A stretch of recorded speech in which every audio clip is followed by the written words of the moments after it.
So guys welcome back with ಅನ್ನೋದು videos ಏನು ಡೈಟ್ ವಿಷಯಕ್ಕೆ ಬರ್ತೀನಿ. ಈ ಬಿಗ್ ಬಾಸ್ ಮೇಲೆ ನಾನು ಒಂದು ವಿಷಯ ಅಬ್ಸರ್ವ್ ಮಾಡಿರೋದೇನಪ್ಪ ಅಂದರೆ, ಈ ಬಿಗ್ ಬಾಸ್ ಮೇಲಿರುವಂಥ ಸ್ಪರ್ಧಿಗಳು ಕ್ಲೀನ್ ಇಲ್ಲ. ಕೆಲಸ ಮಾಡಬೇಕು ಅಂದರೆ ಸಿಕ್ಕಾಬಡಿ ಸೋಮರಿತನ ತೋರಿಸ್ತಾರೆ. ಜೊತೆಗೆ ಕಳ್ಳಾಟಗಳು, ತಮಗೆ ವಹಿಸಿರುವಂಥ ಜವಾಬ್ದಾರಿ ಏನಿರುತ್ತೆ ಅದನ್ನು ಮಾಡಲ್ಲ. ಆ ಕೆಲಸಗಳಿಂದ ಹೆಂಗೆ ತಪ್ಪಿಸ್ಕೋಬೇಕು ಅಂತ ಪ್ಲ್ಯಾನ್ಗಳನ್ನ ಮಾಡ್ತಾರೆ, ಕತೆಗಳನ್ನ ಕಟ್ತಾರೆ. ಅದ್ರ ಜೊತೆಗೆ ಕಟ್ಟಾಗಿ ಕೆಲಸ ಮಾಡ್ತಿರೋರಿಗೆ ಈ ಕೆಲಸಗಳನ್ನ ಮಾಡ್ಕೊಂಡು ಹೈಲೈಟ್ ಆಗಿ ನೋಡ್ತಾ ಇದೆಯಾ ಅನ್ನೋ ರೀತಿ ಪ್ರಶ್ನೆಗಳು ಕೂಡ ಮಾಡ್ತಾರೆ. ಜೊತೆಗೆ ಈ ಕೆಲಸಗಳನ್ನ ಮಾಡ್ತಾನೆ ಕೂತ್ಕೋ, ಅದನ್ನು ಮಾಡೋಕ್ಕೆ ಮಾತ್ರ ಬಂದಿಲ್ಲ ಅಂತ ಕೂಡ ಮಾತಾಡ್ತಾರೆ. ಇದೆಲ್ಲ ಕೂಡ ನೋಡ್ತಾ ಇದ್ದರೆ ಈ ಕ್ಯಾರೆಕ್ಟ್ರು ಏನಿದೆ ಬಿಗ್ ಬಾಸ್ ಮೇಲಿರುವಂಥ ಸ್ಪರ್ಧಿಗಳದ್ದು ಒಂದು ಪರ್ಸನಾಲಿಟಿ ಇಟ್ಕೊಂಡು ಆಡಬೇಕಾಗಿತ್ತು. ಆ ಪರ್ಸನಾಲಿಟಿನ ಬಿಟ್ಬಿಟ್ಟು ಆಡ್ತಾರೆ ಅಂತ ಅನಿಸುತ್ತೆ. ಏನು ಹೇಳ್ತೀರಾ ಗೈಸ್ ಇದಕ್ಕೆ? ಯಾಕಂದರೆ ಒಂದು ಶೋ ಅಂತ ಬಂದಾಗ, ಇಲ್ಲಿ ಬಿಗ್ ಬಾಸ್ ಮನೆ ಅಂತ ಬಂದಾಗ, ಈ ಬಿಗ್ ಬಾಸ್ ಮನೆಯಿರುವಂಥ ಸ್ಪರ್ಧಿಗಳು ತಮ್ಮ ಮನೆಯಲ್ಲಿ ಇರುವಂಥ ರೀತಿ ಇರಬೇಕಾಗುತ್ತೆ. ಜೊತೆಗೆ ಕೆಲಸಗಳನ್ನ ಮಾಡಬೇಕಾಗುತ್ತೆ. ಯಾಕಂದರೆ ಇದು ಇವರ ಮನೆ, ಯಾರೋ ಕೆಲಸದವ್ರು ಬಂದು ಕೆಲಸ ಮಾಡಲ್ಲ, ಓಕೆನಾ? ಸೊ ಹಾಗಾಗಿ ಇದನ್ನು ಅರ್ಥ ಮಾಡ್ಕೋಬೇಕಾಗುತ್ತೆ. ಹೊರಗಡೆ ಇವ್ರ ಲೈಫಲ್ಲಿ ಯಾವ ಥರ ಇರ್ತಾರೆ ಏನು ಕತೆ ಗೊತ್ತಿಲ್ಲ. ಆದರೆ ಇಲ್ಲಿ ಒಂದು ಜವಾಬ್ದಾರಿ ಕೊಟ್ಟಿರೋದ್ರಿಂದ ಆ ಜವಾಬ್ದಾರಿನ ನಿಭಾಯಿಸಬೇಕಾಗತ್ತೆ. ಅದಂತೂ ಇಲ್ಲಿ ಯಾರ ಕಡೆಯಿಂದ ಕಾಣಿಸ್ತಾ ಇಲ್ಲ. ತುಂಬ ಜನ ಏನು ಮಾಡ್ತಿದ್ದಾರಪ್ಪ ಅಂದರೆ, ಕತೆಗಳು ಕಟ್ಟುವಂಥದ್ದು, ಸುಳ್ಳು ಹೇಳುವಂಥದ್ದು, ನಾಟಕಗಳು ಮಾಡುವಂಥದ್ದು, ಜೊತೆಗೆ ಆ ಕೆಲಸದಿಂದ ತಪ್ಪಿಸ್ಕೊಳ್ಳೋಕೆ ಏನೇನು ದಾರಿಗಳು ಬೇಕೋ ಅದನ್ನೆಲ್ಲ ಹುಡ್ಕುವಂಥದ್ದು, ಇದನ್ನೆಲ್ಲ ಮಾಡ್ಕೊಂಡು ಬರ್ತಾಯಿದ್ದಾರೆ. ಅದ್ರ ಜೊತೆಗೆ ಕಟ್ಟಾಗಿ ನಿಯತಾಗಿ ಮಾಡ್ಕೊಂಡು ಹೋಗ್ತಿರೋರಿಗೆ ಒಂದಿಷ್ಟು ಕತೆಗಳು ಕಟ್ಟೋದು, ಒಂದಿಷ್ಟು ಮಾತಾಡೋದು, ಇದನ್ನೂ ಮಾಡ್ತಿದ್ದಾರೆ. ಇಂಥವ್ರು ನೀವೇನು ಹೇಳ್ತೀರಾ ಗೈಸ್? ಕಮೆಂಟ್ ಸೆಕ್ಷನ್ ತಿಳಿಸಿ. ಇದ್ರ ಜೊತೆಗೆ ನೀವು ಒಂದು ವಿಷಯ ಅಬ್ಸರ್ವ್ ಮಾಡಿದ್ರೆ, ಯಾವಾಗಲೂ ಅಪರೂಪ ಕೆಲಸ ಮಾಡೋದು, ಅದಕ್ಕೆ ದೊಡ್ಡದಾಗಿ ಕ್ರೆಡಿಟ್ ತೊಗೊಳ್ಳೋವಂಥದ್ದು ಅಥವಾ ಅದನ್ನು ಹೈಲೈಟ್ ಮಾಡಿ ಮಾತಾಡೋವಂಥದ್ದು. ಬಟ್ ಆನೆಸ್ಟಾಗಿ ಹೇಳ್ತೀನಿ, ಇಲ್ಲಿರುವಂಥ ಸ್ಪರ್ಧಿಗಳು ತುಂಬ ಜನ ಇದ್ದಾರೆ ಬೇರೆಯವರು, ಓಕೆನಾ? ಆ ಸ್ಪರ್ಧಿಗಳು ಇಲ್ಲಿವರೆಗೆ ಎಷ್ಟೇ ಕಷ್ಟಪಟ್ಟು ಕೆಲಸ ಮಾಡಿದ್ರು ಕೂಡ, ನಿಯತಾಗಿ ಮಾಡಿದ್ರು ಕೂಡ, ಒಂದು ದಿನ ನಾನು ಹಿಂಗೆ ಮಾಡಿದೆ ಹಂಗೆ ಮಾಡಿದೆ ಅಂತ ಮಾತಾಡಲ್ಲ. ಸೊ ಇಲ್ಲೇ ಗೊತ್ತಾಗುತ್ತೆ ಯಾರು ಏನು ಅಂತ.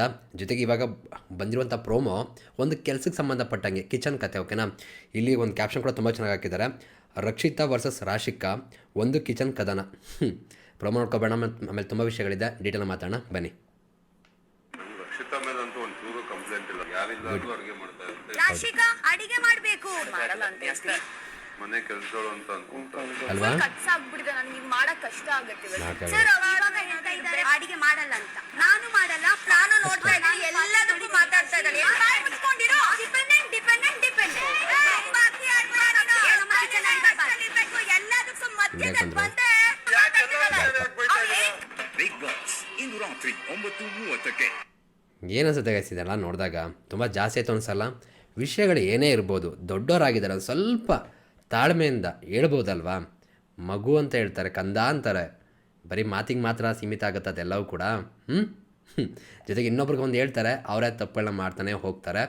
ಆ್ಯಂಡ್ ಜೊತೆಗೆ ಇಲ್ಲಿ ಕ್ಲಿಯರಾಗಿ ಗೊತ್ತಾಗ್ತದೆ ಗೈಸ್, ಒಂದು ಈ ಪ್ರೋಮೋ ಪ್ರಕಾರ ನೋಡಿದಾಗ ಎಪಿಸೋಡ್ ಯಾವ ಥರ ಇರುತ್ತೆ ಅಂತ ಕತೆ ನೋಡಬೇಕು. ಯಾಕಂದರೆ ಒಂದೇ ಪರ್ಸ್ಪೆಕ್ಟಿವ್ ನೋಡ್ತಾ ಕೂತ್ಕೊಳ್ಳೋಕ್ಕಾಗಲ್ಲ. ಯಾಕಂದರೆ ಪ್ರೋಮೋದಲ್ಲಿ ತುಂಬ ಸಲ ಮಿಸ್ಲೀಡ್ ಆಗುತ್ತೆ.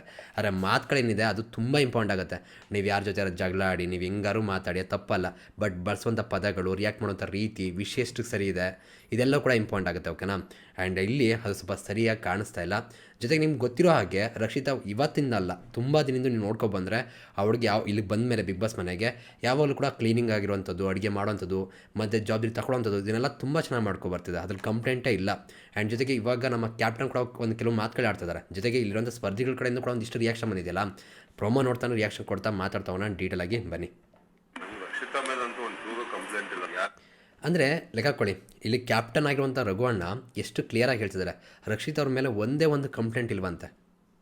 ಅಂದರೆ ಆ ಲೆವೆಲ್ಗೆ ನೀಟಾಗಿ ಕೆಲಸ ಮಾಡ್ಕೊಂಡು ಹೋಗ್ತಿರೋದು ಯಾರಪ್ಪ ಅಂದರೆ ರಕ್ಷಿತಾ. ಇದಕ್ಕಿಂತ ಒಂದು ಒಳ್ಳೆ ಪರ್ಸನಾಲಿಟಿ ಮೇಂಟೈನ್ ಮಾಡೋದು ಇನ್ನೇನಿದೆ ಗುರು?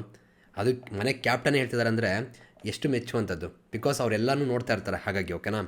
ಇಲ್ಲಾಂದ್ರೂ ಅಡುಗೆ ಮಾಡ್ತಾ ಇರುತ್ತೆ. ರಾಶಿಕಾ ನೋಡಿ, ಯಾರಿಲ್ಲ ಅಂದರೂ ಕೂಡ ತುಂಬ ತಲೆಸೋಕೆ ಹೋಗಲ್ಲ, ತಾನೇ ಎಲ್ಲನೂ ಕೂಡ ಜವಾಬ್ದಾರಿಯಿಂದ ಅಡುಗೆ ಮಾಡೋಕ್ಕೆ ಹೋಗುತ್ತೆ ಅಂತ. ಆ್ಯಂಡ್ ಜೊತೆಗೆ ಇಲ್ಲಿ ಕೆಲವೊಬ್ಬರು ಈ ಹುಡುಗಿ ಎಗ್ನೆಸ್ಟ್ ಹೋಗ್ತಾ ಇದ್ದಾರೆ, ಅದು ಕ್ಲಿಯರಾಗಿ ಗೊತ್ತಾಗ್ತಿದೆ.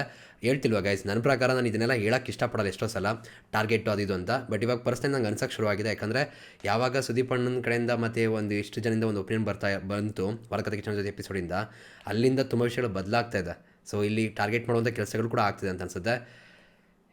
ಕಾಣಿಯಪ್ಪ ಟಾರ್ಗೆಟ್ ಮಾಡ್ಬಿಟ್ಟು ಅದೇನು ಮಾಡ್ತಾರೆ ಅಂತ. ಆ್ಯಂಡ್ ಜೊತೆಗೆ ಮಾತಾಡೋದು, ಹಿಂದೆ ಮಾತಾಡೋದು, ಹೋಗಿ ಒಂದು ಸಜೆಷನ್ ಕೊಟ್ಟರೆ ಬೇರೆ ಕತೆ, ಹಿಂದೆ ಜಾಸ್ತಿ ಮಾತಾಡೋದು ಅವ್ರ ಬಗ್ಗೆ, ಅದು ಜಾಸ್ತಿ ಆಗ್ತಾಯಿದೆ ಇವಾಗ.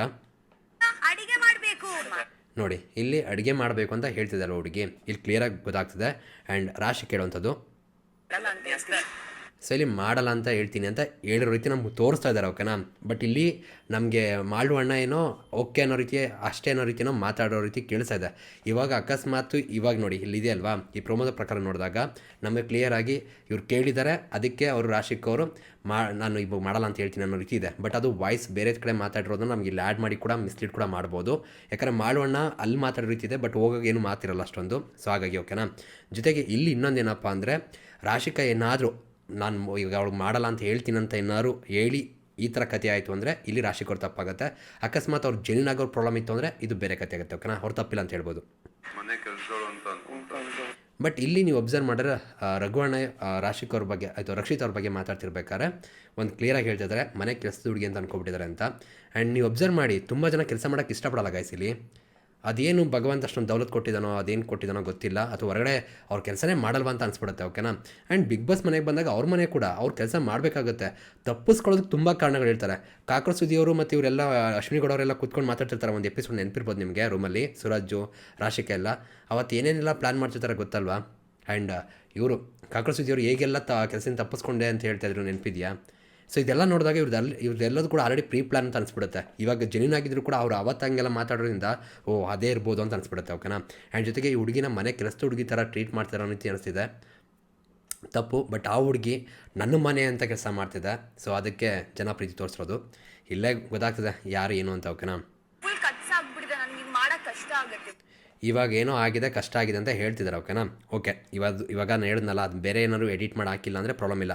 ಬಟ್ ನಿಜವಾಗ್ಲೂ ಜೆನ್ಯೂನ್ ಆಗಿ ರೀಸನ್ ಆಗಿತ್ತು ಅಂದರೆ ಪ್ರಾಬ್ಲಮ್ ಇಲ್ಲ. ಬಟ್ ಇದು ಅಲ್ಲಿರೋ ಮಾತು ಏನು ಎಡಿಟ್ ಆಗದಂತೆ ನಿಜ ಇವಾಗ ಸುಮ್ಮನೆ ನಾಟಕ ಮಾಡ್ತಿದ್ದಾರೆ ಇವರು ಕೆಲಸ ಮಾಡಬೇಕು ಅಂತ ಅನ್ನೋದಾದರೆ, ಇಲ್ಲಿ ರಾಶಿಕ ಕಂಪ್ಲೀಟ್ಲಿ ರಾಂಗ್ ಅಂತ ಆಗ್ತಾರೆ. ಯಾಕಂದರೆ ಕೆಲಸ ಮಾಡ್ದಂತೆ ತಪ್ಪಿಸ್ಕೊಳ್ಳೋಕ್ಕೋಸ್ಕರ ಸುಳ್ಳು ಹೇಳೋದಿದೆಯಲ್ಲ, ಅದು ದೊಡ್ಡ ತಪ್ಪು.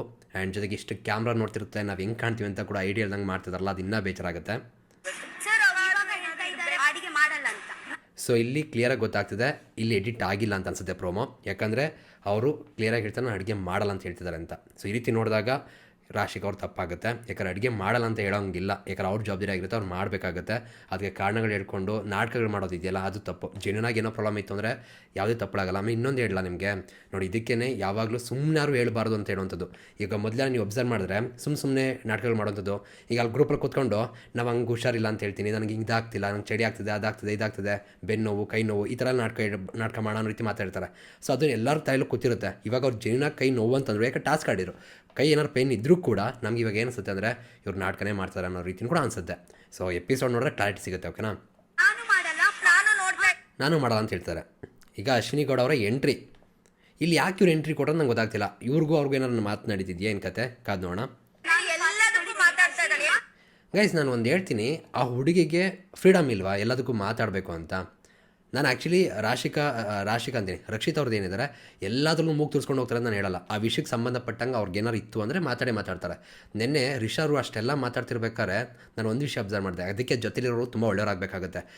ಇವರು ಗಿಲ್ಲಿ ನಟ ಇದ್ದಾರಲ್ಲ, ಅವರು ರಿಷಾ ಏನಾರು ಮಾತಾಡ್ತಿಲ್ಲ, ಅವ್ರು ಕೆಣಕಕ್ಕೆ ಮಾಡ್ತಾರೆ, ಜಗಳ ಮಾಡೋಕ್ಕೆ ಮಾಡ್ತಿದ್ದಾಳೆ, ಅವ್ರ ಜೊತೆ ಅದಕ್ಕೆ ಹೋಗ್ಬೇಡ, ರಿಯಾಕ್ಟ್ ಮಾಡಬೇಡ ಅಂತ ಹೇಳ್ತಾರೆ. ಅಂಥವ್ರು ಇರಬೇಕಾಗುತ್ತೆ ಜೊತೆಲಿ. ಅದಕ್ಕೆ ಸವಾಸ ಅನ್ನುವಂಥದ್ದು ತುಂಬ ಇಂಪಾರ್ಟೆಂಟ್ ಆಗುತ್ತೆ.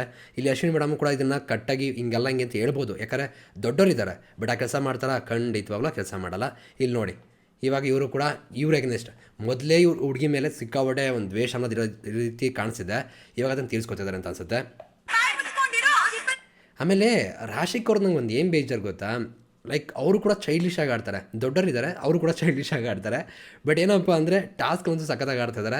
ಈ ಬಿಹೇವಿಯರ್ಗಳಲ್ಲಿ ಕೂಡ ಚೆನ್ನಾಗಿ ಮಾಡ್ಕೊಂಡೋದ್ರೆ ಚೆನ್ನಾಗಿರುತ್ತೆ. ಈಗ ಅದಂದಮೇಲೆ ಬಿಡ್ತಾರ ರಕ್ಷಿತಾ?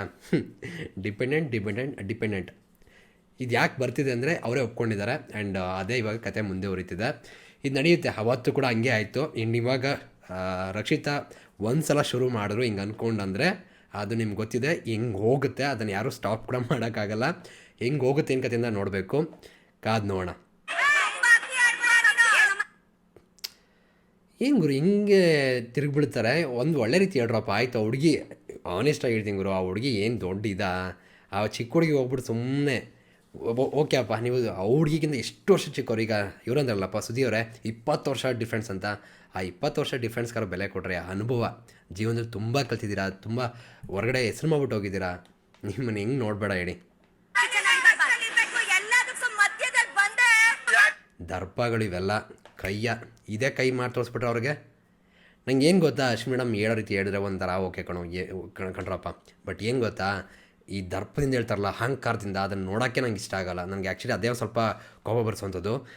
ಇಷ್ಟೊಂದು ಯಾಕೆ ಬೇಕು? ಆ್ಯಂಡ್ ಇವಾಗ ಅಲ್ಲೆಲ್ಲರೂ ಕೂಡ ನೋಡ್ತಾ ಇರ್ಬೋದು ಹೆಂಗೆ ಹೋಗ್ತಿದ್ದಾರೆ ಹುಡುಗಿ ನೆಕ್ಸ್ಟ್ ಅಂತ. ಆ್ಯಕ್ಚುಲಿ ನಾನು ಲೈವ್ ಕೂಡ ನೋಡಿದೆ.